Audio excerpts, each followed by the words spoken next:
Hi and welcome back to the DBS Institute channel. I'm DC Breaks, and in this masterclass production series I'm currently creating this melodic dance floor drum and bass tune entirely from scratch in Ableton Live, building absolutely everything up from nothing more than a simple sine wave. So far in part one I've looked at some sound design principles and workflows for making a full drum and bass beat, and now in part two we're going to be looking at workflows for designing sub bass, leads, melodic parts and a whole bunch of different effects. So we're going to cover lots of great sound design tricks, some more great workflow techniques, and there'll be tons of production tips along the way. So let's get into it. Okay, let's make some bass sounds. Now we're going to start as before with just a simple sine wave, and then we're going to build up from there. And eventually we're going to end up with some really complex and kind of gnarly bass sounds. But to start with, we're just going to keep things very simple and build it up from our basic building block, which is of course our sine wave.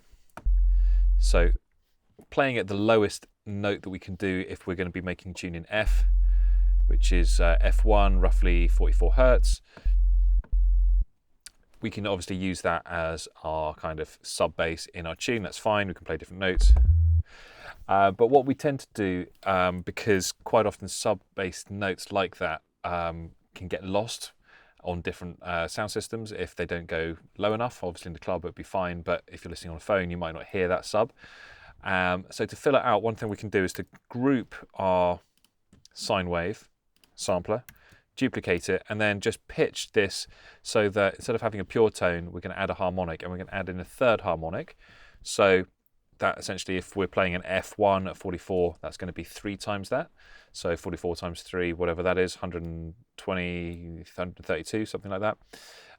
So we're just going to bring this down by 2 octaves to C1, and then effectively, that being the root note, this one is going to be 2 octaves higher. And then we can use the gain to bring in a different amount of that.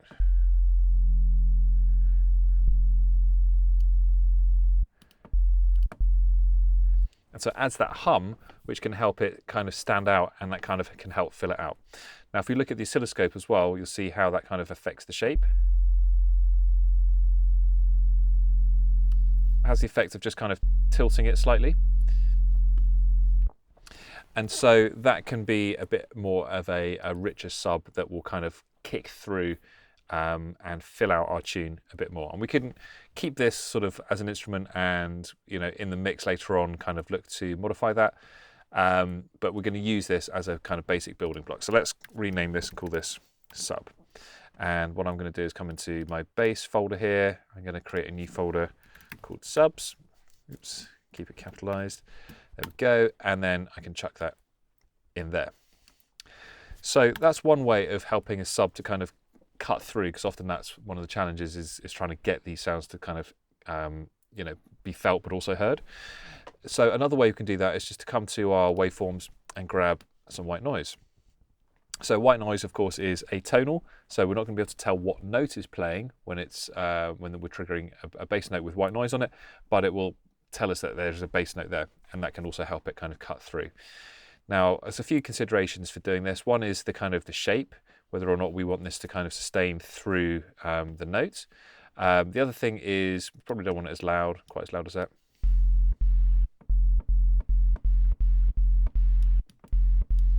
We just really want to be able to kind of hear it, but not sort of notice it too much. And the other thing, of course, is if I solo this, we can see that it's full spectrum. And so really we want to kind of remove where our harmonic and fundamental are, because otherwise we're going to get kind of muddiness in the low end. So we just want to use a high pass filter.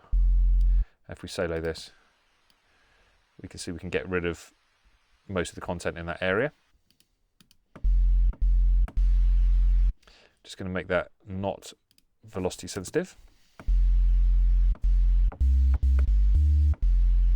And if we look at our oscilloscope, we can still clearly see the tone it's playing, but it looks a little bit kind of fuzzy. And that's the noise kind of being overlaid onto that. And that's kind of gives that bass that kind of grittiness.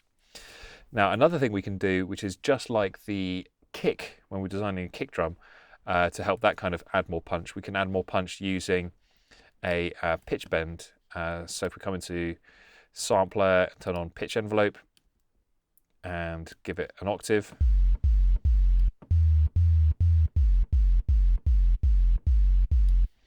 So I want the sustain to finish on the correct note. And we can do the same on this. We probably, with it being so quiet, we probably wouldn't really notice that so much.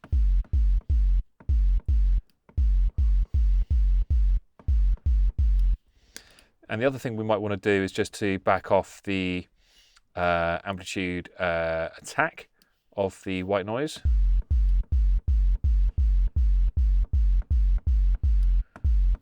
So that still kind of punches through quite clearly. Still a bit loud, I'm just going to bring this down a bit. And then we might look to add some distortion. Now, what I'm not going to do this time, like previously when we were looking at distortion, I'd kind of made that distortion audio rack, and we could choose to do this, and we could kind of run it all through, hit random, get some different ones. But I actually want to do something a bit more deliberate now, because what I want to do is to model how some of the early drum and bass pioneers like Dillinja made their bass sounds. And not having, you know, access to this kind of software, they did it all with hardware. And the kind of distortion that they would do would be to use hardware amps and also to mic up cabinets. So in this scenario, you're putting a microphone near to the speaker, and you're creating a feedback loop and kind of running that back through to get a sort of distorted sound. So let's hear how those two things can be used in conjunction. So let's say we're taking a bass out of our synth and running it into an amplifier. We can choose some different presets here and just kind of play around until we get one that we like. But this is to really drive it and make it really kind of dirty. You see, I don't really need a lot there at all. I'll just bring this down.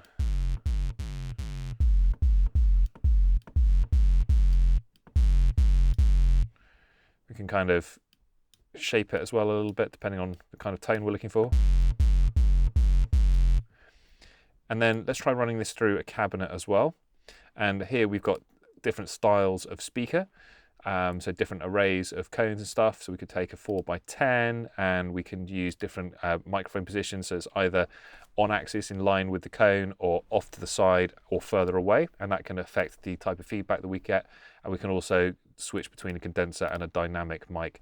The dynamic mic tends to pick up a bit more of the dynamics of the signal, and you can hear the difference. I'll just bring the dry wet down a little bit so you can hear that.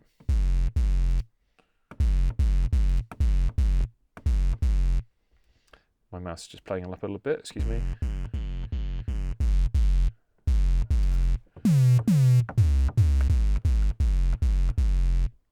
So that's now quite a chunky, fat sounding sort of bass sound, and really haven't done very much. We've just kind of layered up some sine waves, a little bit of noise, and run it through an amp and a cabinet. But that's really this kind of starting point and a workflow from which you can then go ahead and kind of make some really nice sort of fat, chunky, distorted bass hits. So I'm just going to group these guys together and call this Dillinja bass, and then chuck that into our bass library. Okay, let's move on and try designing a different type of sound. And I'm going to actually recreate in a very kind of rudimentary way the original Reese bass, which I've also covered in another video here on the DBS channel using phase plant and kind of really going in on it. But obviously I'm not going to be able to use phase plant because I'm going to be using pure sine waves and free plugins in this instance, but we can do a similar thing. And so check out that video if you want to get it, you know, to a very, very fine degree, exactly the same as the original. But essentially, for the purposes of this video, all I'm going to be doing is taking our old friend, the sine wave, once again, grouping it and duplicating it. And then the first thing we're going to do is just to detune each of these copies by 20 each way. So because we're at -1, it's 19 and -21. That gives us that kind of familiar beating sound, which we can see in here now,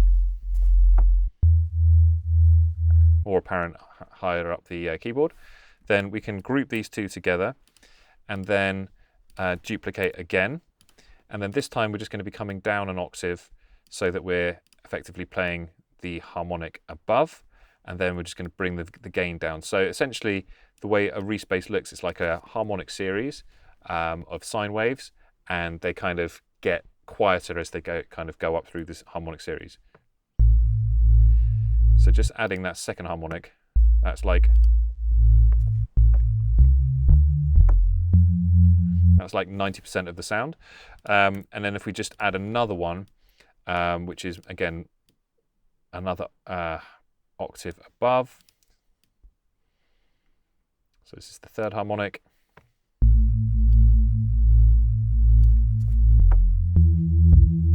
We can see it quite clearly here. It's our third harmonic. And when I did this in the other video, it does go all the way up to like the 7th or 8th harmonic, I think it is, but they get, you know, progressively much more quiet because of probably it being a different type of waveform that was then filtered. But essentially this kind of models the same process. And if you want, you can add in a little bit of noise, or you can kind of add a tiny bit of overdrive, but it's very subtle stuff because otherwise you kind of shape and change the tonality of the whole thing quite dramatically. You see just how a very small amount adds in all these extra harmonics. So essentially that's kind of what we're doing here, is rather than layering in sine waves here, we're just going to add some overdrive, and that's going to create those harmonics above the third harmonic that we've got here.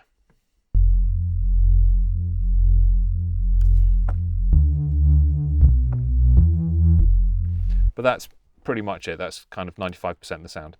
So just going to group those guys together. And at this point, when it comes to making the tune, I don't necessarily know what the tune's going to sound like. So I'm just building up a library so that when it comes to the composition phase, I've got everything ready to go. So we're not in the writing stage yet. We're just really designing everything and getting together a library that we can then use when it comes to writing. So let's leave that for the kind of the basic, more kind of simple sine and sub based bass sounds, and move on and look at how we can then start to design some more complicated sounds, but using the same philosophy. Okay, let's get into designing a lead for the track. I'm going to be using a saw wave for this because it has, if we just remind ourselves what it looks like, quite a sort of a good amount of harmonics. It's almost like a nice halfway house between a sine wave, which is like obviously a pure tone, and a square wave, which is really full on. And it lends itself really well to designing leads because it's kind of in that middle happy ground. And you can use it for lots of styles of sounds, kind of uplifting, kind of trancey riffs, kind of detuned saw bass, sort of Reese bass type things as well. So it's a really versatile waveform. So let's just go ahead and create a MIDI clip. Let's just go for 4 bars to start with. And the first thing I like to do is to choose a scale. So I said right at the beginning I'm going to be working in F. It's a common key that gets used a lot in drum and bass. And if we turn on scale and choose like F major or F minor, we're going to be limited to the correct notes of that scale. So if you're not particularly musically minded and you don't understand about how scales work and things like that, this is a great way of just making sure that your tune is in a cohesive key. And then we can just basically start to kind of program some notes just to kind of get a vibe going using some of these keys. Let's actually stretch this out to be 8 bars.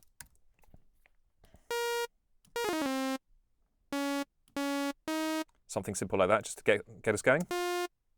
I've done that at the wrong speed, so we can double or half the speed, so it's twice as fast.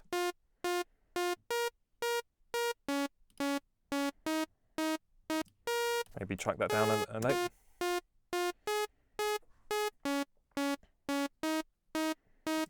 Okay, so that's like a good idea just as a kind of basic starting point. So we're just going to loop that, and then we can start to process this sound in both in sampler and then also by adding some effects and stuff to it. So the first thing I kind of want to do actually is to look at the shape of it. So at the moment it's just playing a sustained note, but I think this kind of sound that I've now kind of got in mind is going to be a bit more of a pluck. So I'm just going to bring the sustain down.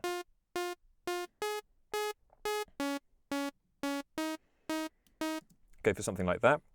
I'm going to look to maybe add in some of my distortions as well.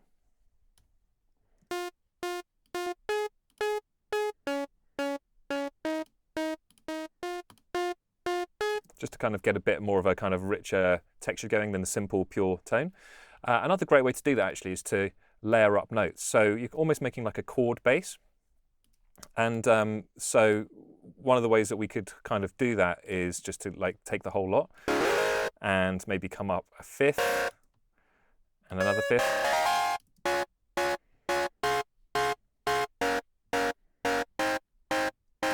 Something like that, and that just kind of helps flesh it out. But what you want to do is try and, when you've sort of determined what your sort of starting key is going to be, you probably want to like reduce the velocity on some of the other notes. So they're just kind of providing support rather than kind of equaling or dominating that key. So just go ahead and do that. Bring this down a bit. So it's just filling out the sound rather than kind of really going for full-on chords.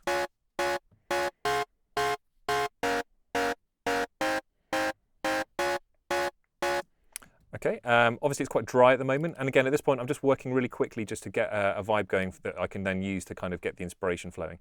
So I'm just going to pull out just like any kind of reverb really for the moment.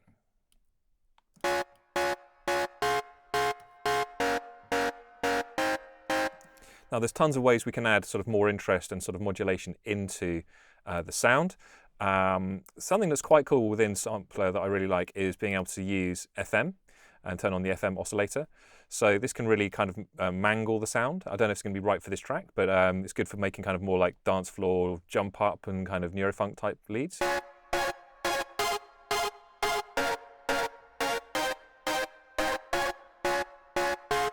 And you can actually modulate this parameter that is basically the volume of whatever oscillator shape that you're using to frequency modulate your sample. If you come into modulation, this can be a nice trick. Choose an LFO, assign that to the volume oscillator, and then give it some amount.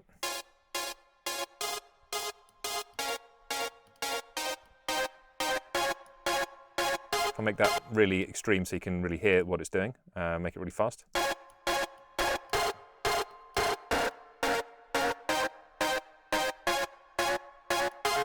So this is re-triggering every time it hits a new note, or in our case, some notes, some chords.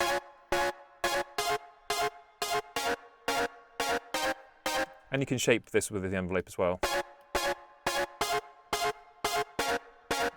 So maybe not right for this tune, but just wanted to show you that because that's something that's quite useful in general. We also need to be aware of the voices that we're using. So at the moment, we're only really triggering 3 notes at a time. But if these become sustained or overlap, we might need more than that. So it might just be worth whacking this up to like 12 or so. The only real consideration is obviously the more voices you're using, the more sort of CPU usage that's going to take. But at this stage, we don't really need to worry about that. And so with a bit of tweaking and kind of going on in this way, we can then start to get a bit of an idea together about a lead sound for our tune. So using that workflow, I've just gone ahead and kind of written an idea, kind of finessed a little bit. And this is currently how it sounds.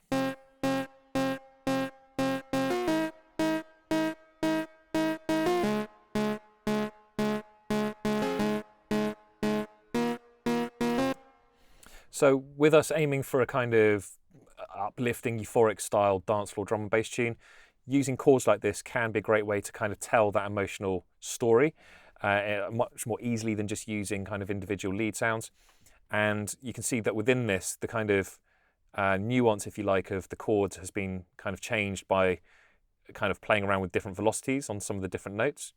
And both within the chords and then these kind of in-between little sort of short chords or notes as well. So that's a great way of kind of doing that. But the problem you have is that if this is going to be a hook, for starters, it's all very rigid at the moment. All the notes are the same length. It feels quite programmed and a bit deliberate, and it doesn't really change that much other than the chord progression. So what I'd like to do next is look at how we can keep it interesting throughout these 8 bars as well. And a great way to do that is to use automation. So we can, automate a huge number of different parameters. Probably the easiest way to do this is to just click on the one you want to change. And so a good thing to do with this type of sound is to maybe adjust the release time. As I said before, all the notes are kind of programmed to be the same length at the moment, but we can use the release time, which basically tells the sampler how long to play the sample for after the MIDI note is released, and just basically makes the notes longer. So if we turn this up through the 8 bars, the notes are going to get longer and longer.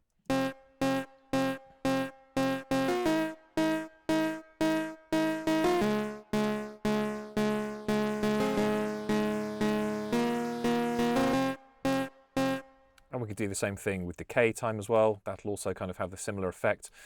Maybe also look to automate things like the frequency cutoff, almost in like a DJ effect style. We're just going to be taking out some frequencies and then bring them back in when the loop kind of redrops again.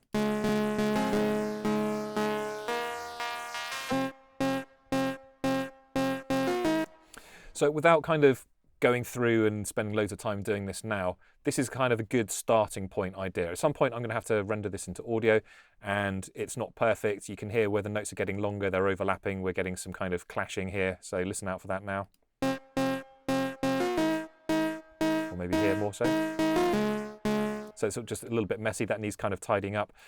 But in terms of getting the tune moving forwards, this is absolutely fine as this kind of starting idea or vibe generator, if you like. So I'm just going to rename this main lead, rename the channel as well. And what we can do is just create a little folder in here, call it leads, and drag this whole thing in so that later down the line we can just bring this back into our track, and it's going to have all of the automation that we've just designed, all the MIDI programming and all the processing, the instrument and everything else. So that's a great workflow enhancer. And at this point now we can leave the lead design and move on and start to design some of the other elements of the track as well. Okay, let's make a riser. And the workflow I essentially want to stick to is creating one of these so-called one knob effects plugins. And it's really easy to do. It takes about 10 minutes and then you can create a whole world of different risers for free. So it's very straightforward. We're just going to grab a sampler. We'll go with a saw wave, but it doesn't really matter what we're going to be using.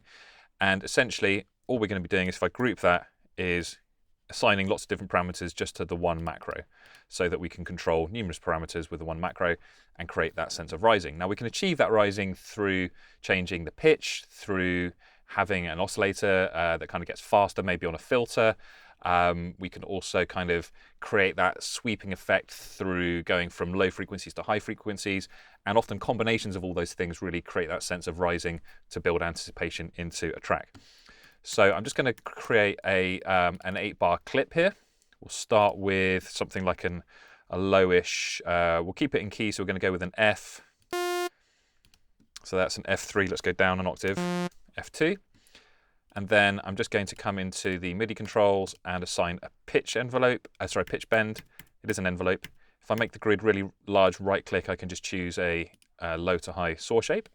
And then the only other thing I need to do, if I come back into my sampler, is come to the MIDI tab and just ensure that the pitch bend range is all the way up to 24. So now we've got a range of plus and minus 24, and it sounds like this. You get the idea. So let's go ahead now and assign some parameters. A lot of these we can do just within sampler itself. So let's come into the filter to start with.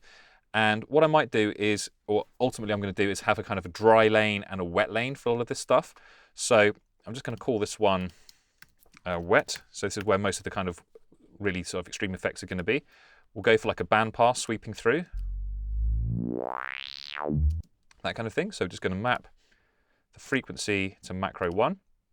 And we just need to be wary that the values that it's going to sweep between are useful to us. So 30 is way too low, 22 is way too high. Let's go for something like 100 hertz up to 10 kilohertz.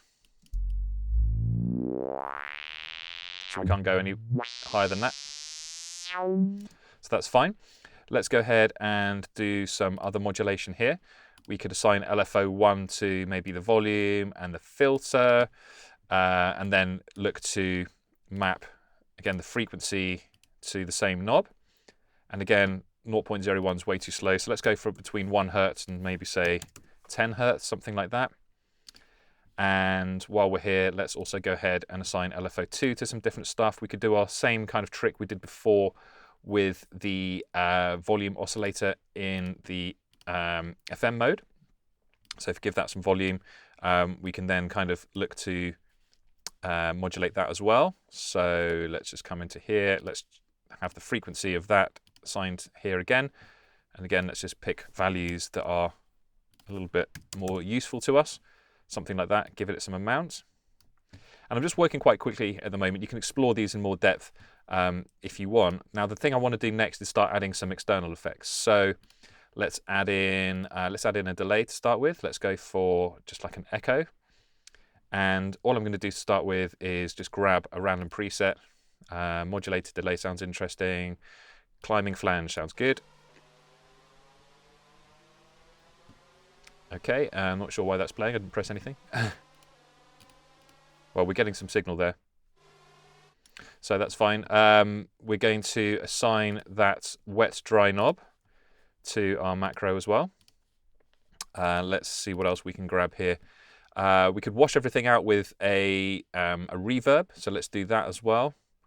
Let's come into reverb, just grab a standard reverb. Again, just find a nice big sizzle, stadium. Stadium sounds good. Let's go for stadium.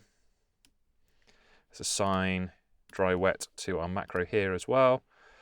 Might just bring these values down a little bit as well. Let's see what else we can do. Let's go for a pitch effect. Let's go for a pitch shifter. And again, the order of this can be kind of interesting. You can try switching these around, but I'm just going to go with just whatever order for now. We can move those about later if we want to. Let's go for the coarse tune amount on here as well. And we'll leave the dry wet amount. Now you'll notice here it's now gone to -10, so we need that to actually start at 0 and go up from there. Probably not as high as 10 kilohertz. So let's go to 1,000. See how that sounds. Okay, let's just now come into automation. We've got macro 1 on here. Right click, insert our triangle shape, and hear how it sounds.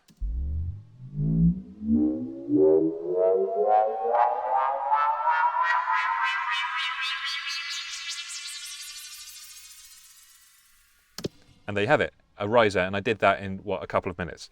So I'm just going to duplicate this one down now. Let's just call this one dry. It's not going to be fully dry. In fact, it's going to have quite a lot of the effects on it, but what I want to do is just basically have one that doesn't have maybe some of the effects, so that we've got a bit of a contrast between the two, and that can create some slightly richer textures, particularly if you're filtering out some of the frequencies. It can start to sound a bit thin in places. So let's just do that. Let's maybe turn off one of these. We could also try some different presets in some of these things as well. Maybe let's try a slightly different effect here. So let's swap this out. Scratch-tastic sounds interesting. Just, working very quickly here. Let's try some different settings again. So we're just hot swapping this out for different things. Let's try race car. That sounds good. And hear how that sounds now.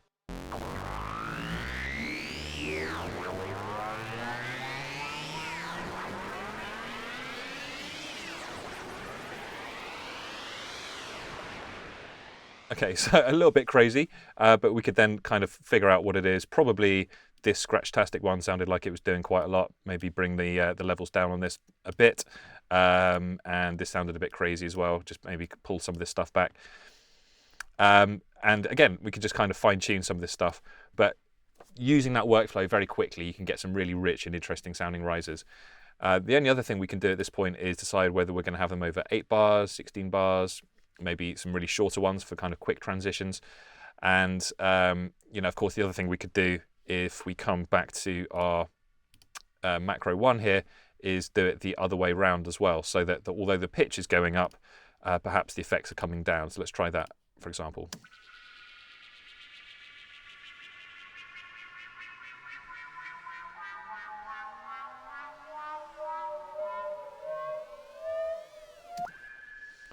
So a huge range of different possibilities and a really simple workflow and a free workflow for making great risers. Okay, let's turn our attention now to designing drone type of sounds. These tend to be kind of long held notes, often with a lot of reverb or distortion, but often quite texturally interesting that we can use to create a mood in a track. So the workflow is essentially just to start with any kind of waveform. I'm just starting with square. It doesn't really matter. The first thing you probably want to do is to grab a limiter, because as you'll see later on, this can get pretty loud pretty quickly in certain situations. And then all we're going to be doing is coming into utilities, grabbing an audio effect rack, and starting to add in effects in here. So we'll start with something reverb based. Let's go for our old friend the corpus. And then if we come into macros, we can actually assign 16 different macros per rack. So I'm just going to hit map and then at random just start assigning some of these different parameters to macros. Now, the ones it doesn't really matter which ones you choose, but you probably want to avoid ones in general that might cause large spikes in gain, but that's probably going to be a little bit hard to avoid, to be honest. And some of these parameters, things like the on-off buttons, are things you might not normally consider mapping.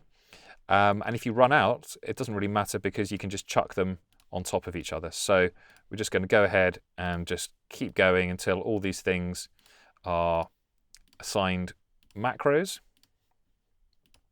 I've kind of avoided using the gain there. So very quickly, having gone from a plain square wave, we've now got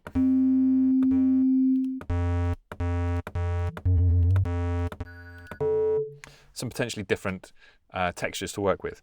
So I'm going to go ahead and assign a key map to this randomization button. I'm just going to go for the little dash next to my Z that I never use, so I can quickly flick through some different settings there. And now I'm going to do the exact same thing, but perhaps choosing something like a distortion plugin. Let's go for erosion. Now, because we've used up all our macro slots, I'm going to stick it outside the group and then regroup it in so that we can get 16 more if we want to. This plugin doesn't have 16 parameters to map, so we'll just go with the ones that it does have. And just look to, again, set these up very quickly like so. And then if we assign the same key map to that randomization button, now we can control all of our different parameters just with the one button. And so again, very quickly, we can get some different textures.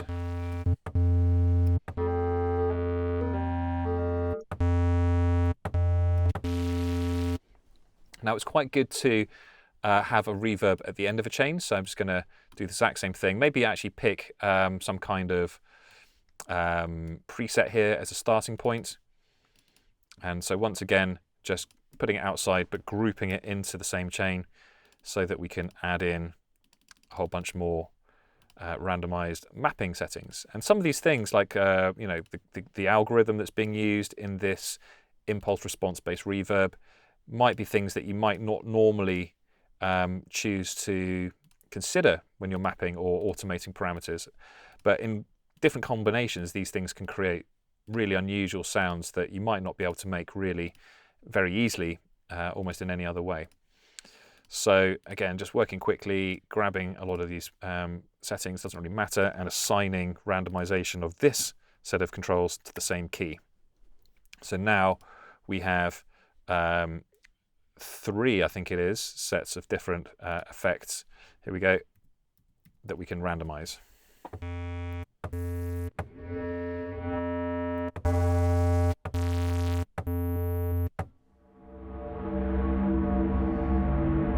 Okay, so I really like that one. Just going to kill the volume on that because it's got like a really, really long tail, as you can hear.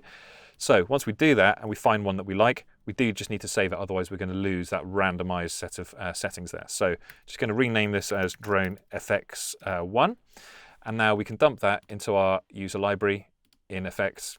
Could even create a subset here called Drone FX. Oops, not drone, drone. And then just chuck that in there. Now we can hit randomize again. Let's put our gain back up.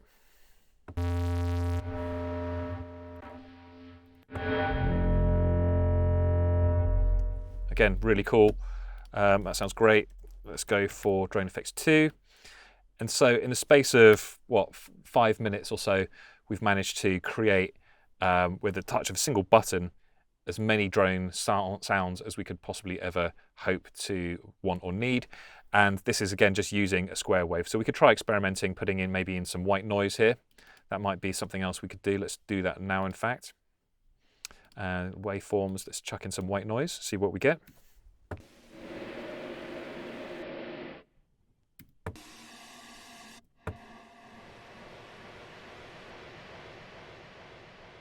So we can create some nice kind of white noise effects doing that as well.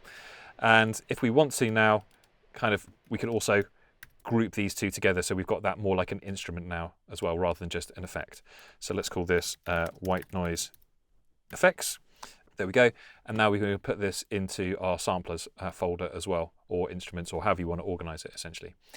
So a nice little workflow, and one that we're going to be using a lot to build up the library of sounds for this next tune. Hey everyone, I hope you've been enjoying this tutorial. At DBS Institute we provide degree level training to help you take your skills to the next level and start your career in music production. Head to the link to find out more.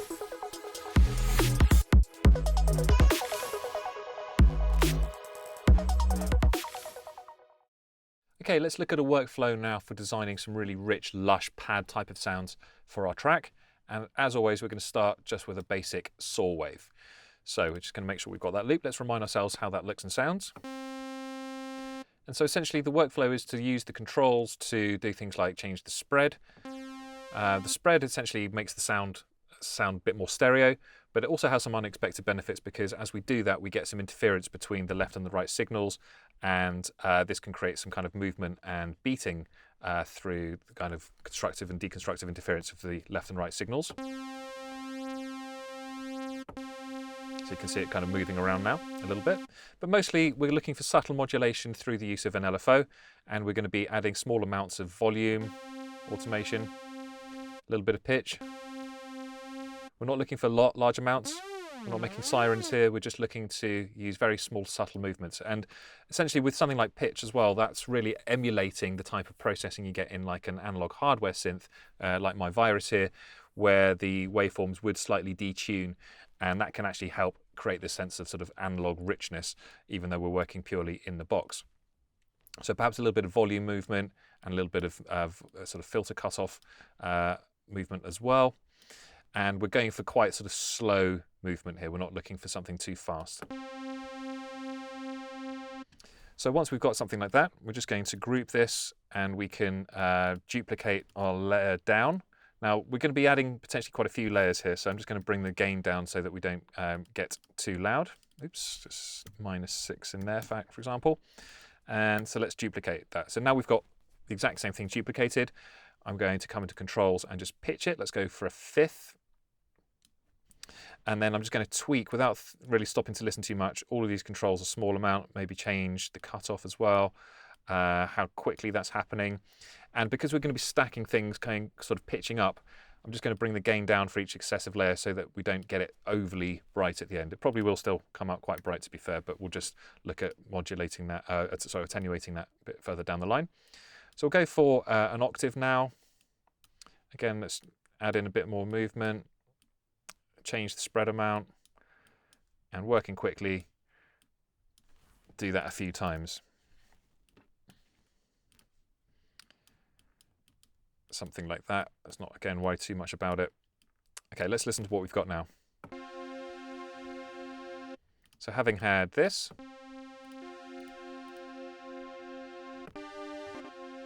we've got a very full sound with already a bit of movement in it. So let's come to a MIDI clip now. Let's once again scale this to our correct scale that we're working in, and quickly draw in some notes.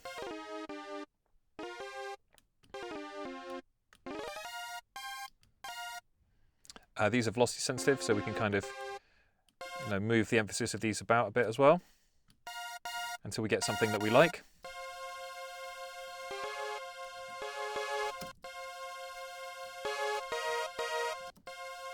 We just need to make sure that we've got enough voices per channel.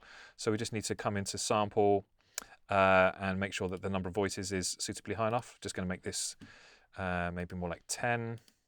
Depending on how kind of rich you want to do it. I should have done that at the start, to be fair, but let's just do that now.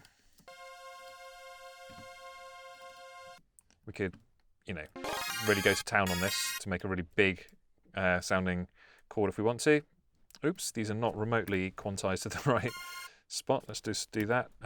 Just need to come into quantize settings, go to quarter note, something like that. There we go.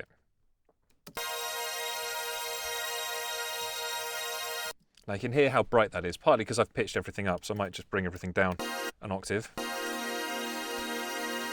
You see it's still really bright, and that's because of those successive harmonic layers that we stacked up. So the first thing I want to do to process this is to bring in an auto filter.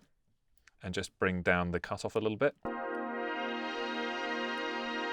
Let's soften it up with some reverb. Again, don't worry too much about what the preset is at the moment.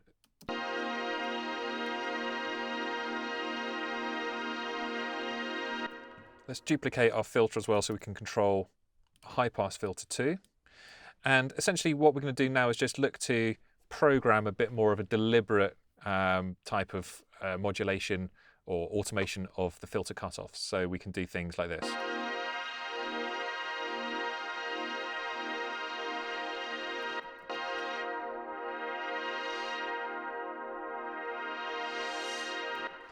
So if we want to record that in without losing the notes, we just need to make sure that we're turning on recording overdubbing and hit R to record, and then click and drag some of these automation parameters about.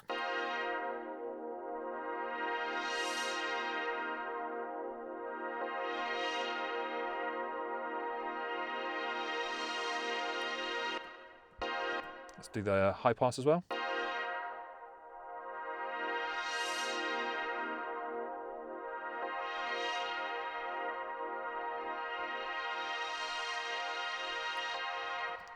Okay, so a little tip I want to share with you now about rendering this down to audio. So we've looked at how we might resample this using another audio track. Another way to do this is to right-click, freeze the track,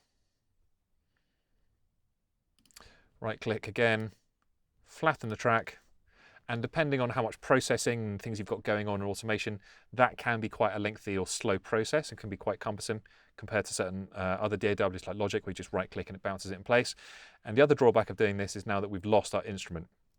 So a little tip for doing this, I'm just going to undo that. First of all, we should save this so that we've got that captured for future. So I'm just going to come into my sine folder here, create a new folder, call it pads, and grab that so that once again, we've got the instrument, the processing, and all of that automation saved for the future as well.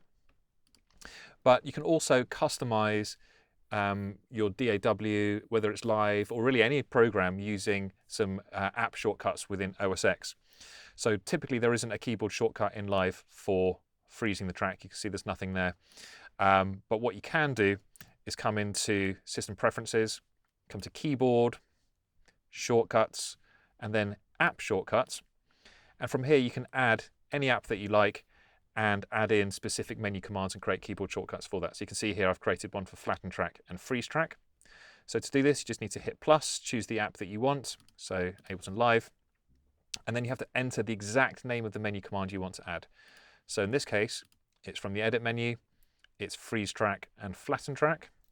So you'd literally just write in freeze track like so, and then choose the keyboard shortcut that you want. And I've gone for Shift Command and square brackets for those two things. So I'm just going to duplicate this, so I've still got my instrument there, but it's just Shift Command, square bracket, Shift Command, other bracket, and that can just speed things up a little bit. So a nice little productivity tip there for you as well. So essentially that's the workflow. Once you've got things into audio, it might be that you like a little phrase within this area. So let's say it might be that you like that bit there and you want to loop that.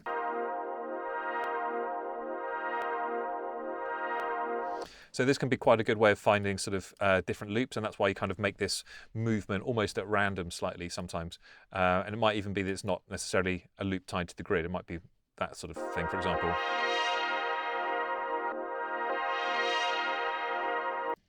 But we'll leave that there. You can see that it's a great workflow. You can see how you can develop it. You can further process this sound, of course, as well. But that's a great way of adding some musicality and some lush richness to a track as well. Okay, let's move forward then and look at a workflow for designing another musical element. And this time look at a workflow for designing arps or arpeggios. So the nature of this type of sound is that they tend to be quite short notes playing up and down a scale, a fixed scale, which we know how to do already. We're going to do that. And so I'm just going to start by taking a little section of pad to give us a little bit of musical context here. Let's just duplicate that out and join those two together and loop that. And this time I'm still going to have a sampler instrument, but we're going to start with a sine wave rather than a saw wave. And essentially whilst we're going to be kind of coming in and shaping this sound in the global envelope later on, we're just going to start with a MIDI clip. Once again, it's in our scale, and just basically very quickly, I mean, if we want to keep it exactly in scale, like we could do something like that. Obviously sounds a little bit basic perhaps, but that might be kind of what we want.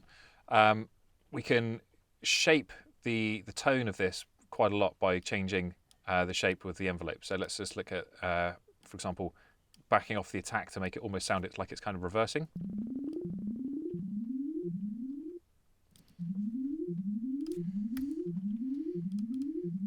I'm just going to pitch it up an octave, or more of a pluck. But because everything's kind of fixed, we can very easily try out some different patterns.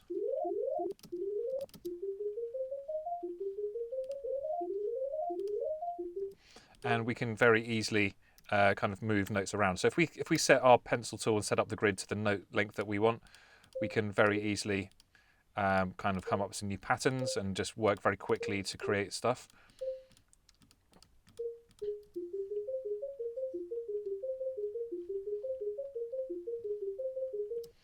And once we've got something that we like, I've just, kind of done that very quickly at random almost, we can start to add some processing. So once again, a little bit of reverb can help a lot here.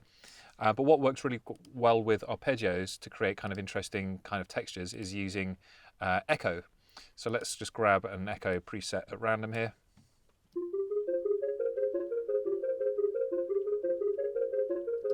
So that's on kind of quarter notes. Let's make it a bit faster.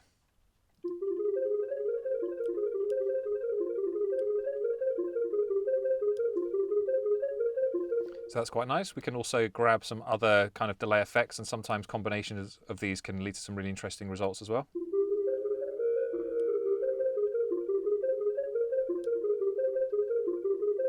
And play around with the timing to kind of shift the feel.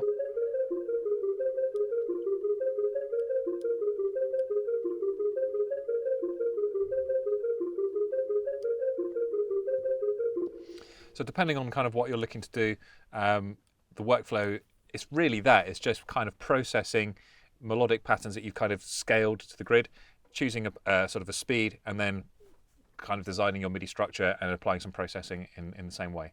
But it doesn't really take very long to get something that can really add a sense of movement melodically in a track.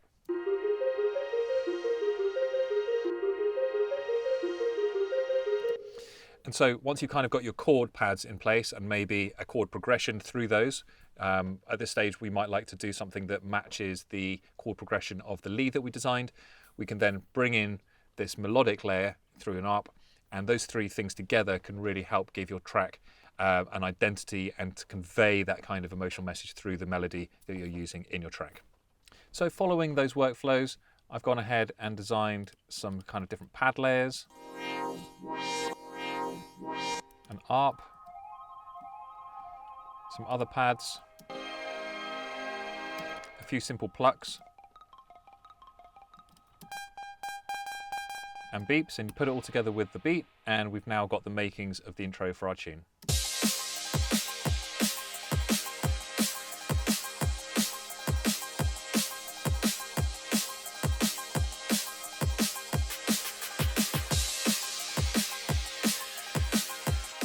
So that's it for part 2, where we've used a basic sine wave to build up a full range of parts for the track now, including the sub bass, the main lead, melodic parts, and a variety of different effects, including pads, drones, risers, and more. Stay tuned for part 3, where I'm going to be turning my attention to workflows for actually writing the track, looking at programming and engineering the bass and the leads, composing and arranging the track itself, processing the master and group buses, and getting the track up to contemporary loudness levels for modern drum and bass. So if you're enjoying this series, please do go ahead and like and subscribe to the DBS channel. And if you have any questions, pop them in the comments and I'll do my best to answer those. But for now, stay tuned and I'll see you in part 3.